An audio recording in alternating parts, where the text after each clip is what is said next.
Capítulo 2. Jeorão, filho de Josafá, sucede-o. Óleo multiplicado milagrosamente por Eliseu em favor da viúva de Obadias. Hadad, rei da Síria, manda tropas para prendê-lo, mas Deus os fere com cegueira, e Eliseu os conduz a Samaria. Hadad sitia Furão, rei de Israel. Assédio levantado milagrosamente, segundo a predição de Eliseu. Hadad é estrangulado por Azael, que usurpa o reino da Síria e de Damasco.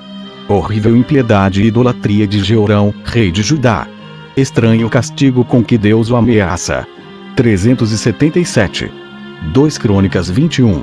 Josafá, rei de Judá, deixou vários filhos. Jeorão, que era o mais velho, sucedeu-o no trono, como ele havia ordenado. A mulher de Jeorão, como vimos, era irmã de Jorão, rei de Israel, filho de Acabe, que, ao regressar da guerra contra os Moabitas, levara Eliseu com ele para Samaria. Os feitos desse profeta são tão memoráveis que julguei dever relatá-los aqui, segundo o que está escrito nos livros santos. 378. 2 Reis 4. A viúva de Obadias, mordomo do rei Acabe, veio dizer ao profeta que, não tendo meios de restituir o dinheiro que seu marido havia emprestado para alimentar os 100 profetas que, como Eliseu devia saber, ele salvara da perseguição de Jezabel, os credores queriam tomá-la como escrava e também aos seus filhos. E, por causa dessa dificuldade em que se encontrava, recorria a ele, para rogar que tivesse piedade dela. Eliseu perguntou-lhe se ela possuía alguma coisa. A mulher respondeu que só lhe restava um pouco de óleo. O profeta então mandou-lhe que tomasse emprestado dos vizinhos algumas vasilhas vazias, fechasse a porta do quarto e enchesse os vasos com óleo, com a firme confiança de que Deus os encheria a todos. Ela fez o que ele ordenou, e a promessa do profeta realizou-se. Ela foi logo contar-lhe o resultado. Ele disse-lhe então que vendesse o óleo. Uma parte do dinheiro serviria para pagar as dívidas, e o resto deveria ser guardado para sustentar os filhos. Assim, ele satisfez a pobre mulher e livrou-a da perseguição dos credores. 379. 2 Reis 6. Eis um outro grande feito do profeta. Hadad, rei da Síria, pôs homens de emboscada para matar Jorão, rei de Israel, quando este fosse à caça, mas Eliseu foi avisá-lo e impediu assim que ele fosse morto.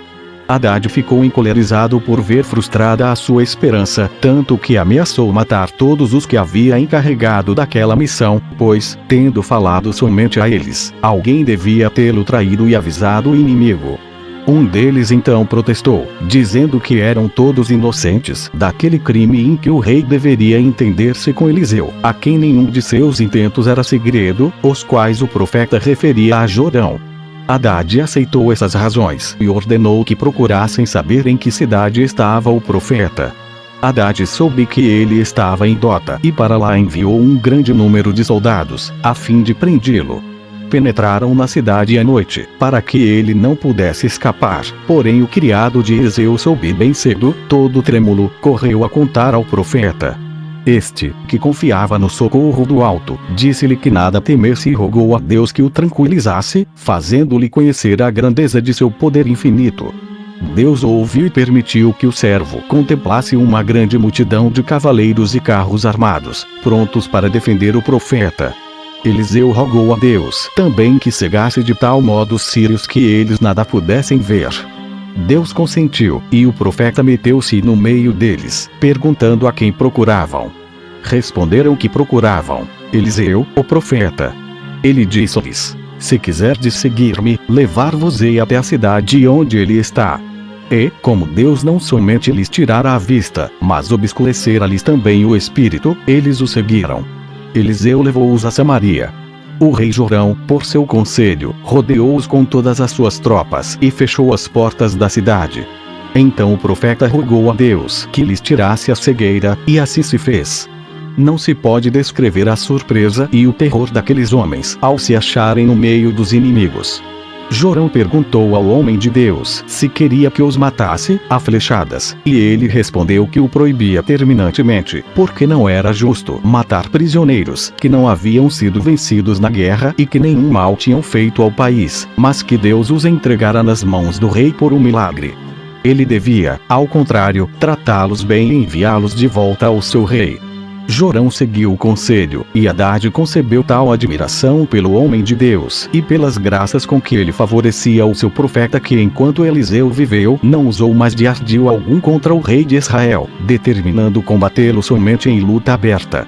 Dessa forma, entrou em Israel com um grande exército. Jorão, não se julgando capaz de lhe resistir, encerrou-se em Samaria, confiando em suas fortificações. Hadade, julgando que não podia tomar a cidade à força, resolveu cortar-lhe os víveres e assim começou o cerco. A falta de todas as coisas necessárias à vida foi logo tão grande que a cabeça de um asno era vendida por 80 peças de prata, e um cestário de estrume de pomba, de que se serviam em lugar de sal, custava 5. Tal miséria fez Jorão temer que alguém, levado pelo desespero, fizesse os inimigos entrar na cidade e por isso inspecionava pessoalmente todos os guardas. Numa dessas rondas, uma mulher veio lançar-se aos seus pés, rogando-lhe que tivesse piedade dela.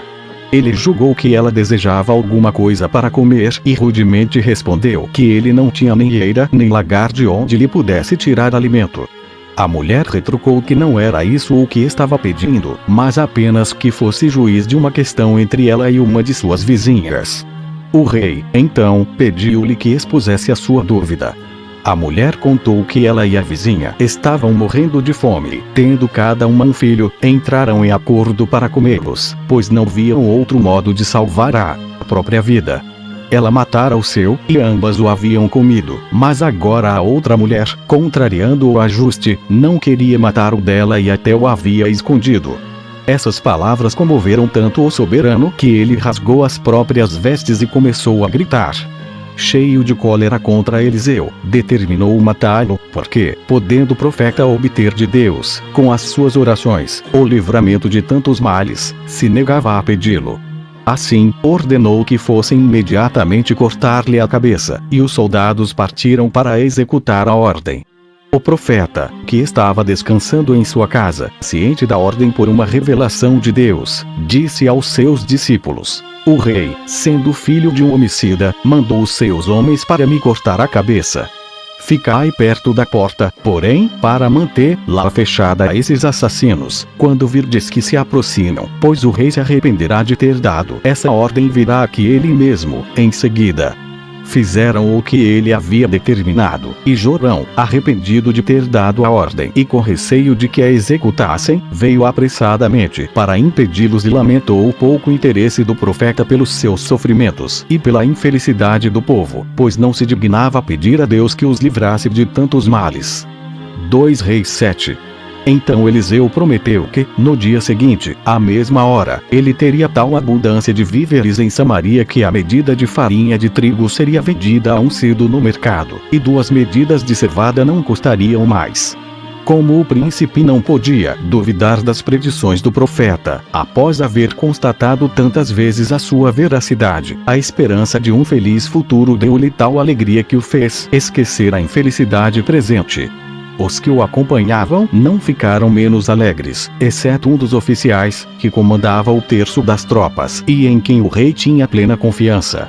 Ele disse a Eliseu: o profeta, o que prometeis ao rei não é possível, ainda que Deus faça chover do céu farinha e cevada. Respondeu Eliseu: não duvideis, porque o vereis com os vossos próprios olhos.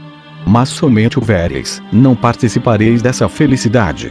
E aconteceu como ele predisse. Havia entre os samaritanos um costume segundo o qual os leprosos não podiam ficar nas cidades. Por esse motivo, 4 homens de Samaria, vítimas dessa doença, residiam fora dos muros.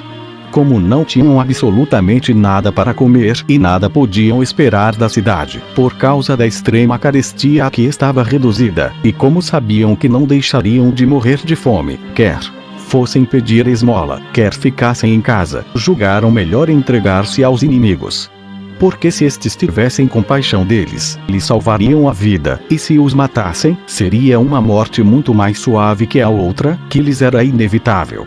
Depois de tomar essa resolução, partiram para o acampamento dos sírios. No entanto, Deus tinha feito aquele povo ouvir durante a noite um rumor semelhante ao de cavalos e de carros, como se um grande exército os viesse atacar. Isso causou-lhes tal espanto que eles abandonaram as suas tendas e disseram a Hadad, seu rei, que o rei do Egito e os reis das ilhas tinham vindo em auxílio de Jorão, e já se ouvia o retinir de suas armas.